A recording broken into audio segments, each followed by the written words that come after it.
Governor, in the Matsu Valley, people have had a big outcry against the Senate's capital budget because they feel like they're a political pawn in this with big cuts that affect them.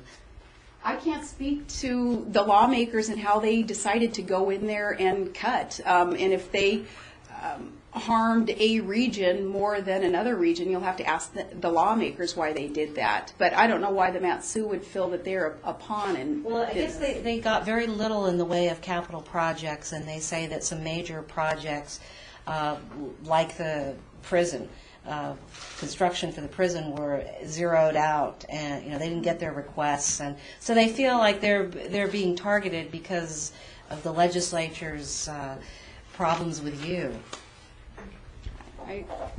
Did the prison? The Matsu, of course, for the prison, the bonds did sell, and we do have the debt service in the budget for the prison.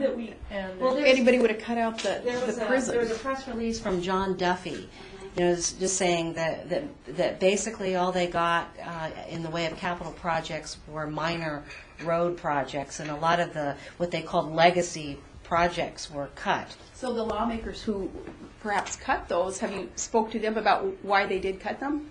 Because I can't speak to what goes into their thinking as they try to have this regional balance of cuts. But go ahead, Karen. And as you heard in Senate Finance and as legislators have talked about the budget, they have not added legislative projects. So that could be what the Matsu is referring to.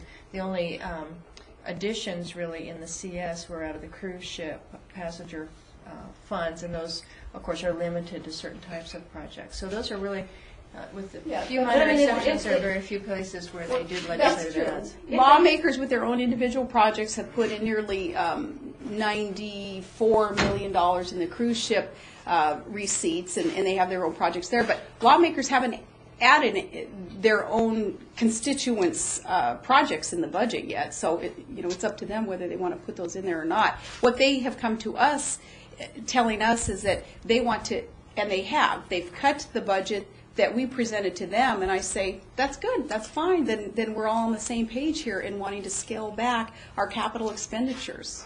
Well, and propose it if you are fine with cutting that $500 million. Because the price of a barrel of oil is only $47 today, and I'm not going to be one to assume that it's going to jump back up to 70 or 100 or anything else. I'm going to be as conservative as I can, and that's what I very candidly told lawmakers. I will always err on the side of wanting to spend less than more, and I've appreciated their efforts in slashing even our own budget.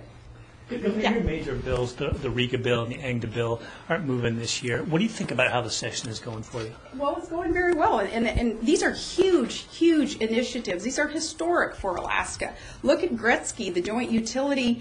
We've got all the utilities, all 6 of these folks in the same room, ready to sign a letter that says, we like this, and we're going to work through the interim on figuring out a coordinated way to generate power for the 600,000 people who are being served by these 6 different utilities going previously in all these different directions. They're coming together on this, and that's what that bill is to do. Now, through the interim, working on the details in the bill, that's a healthy way to do this, and then expectation will be it passes next year. But very happy with the progress of GRETC, and also even the ANGDA, the in-state progress there too. We need to see that $8 million back into our budget to help fund some of the efforts of ANGDA and the in-state gas line. But for the ANGDA expansion of its authority itself, and that's what that bill is all about, that's necessary also to make sure that ANGDA is within the law in the tasks that they're basically giving themselves to do. We want to make sure that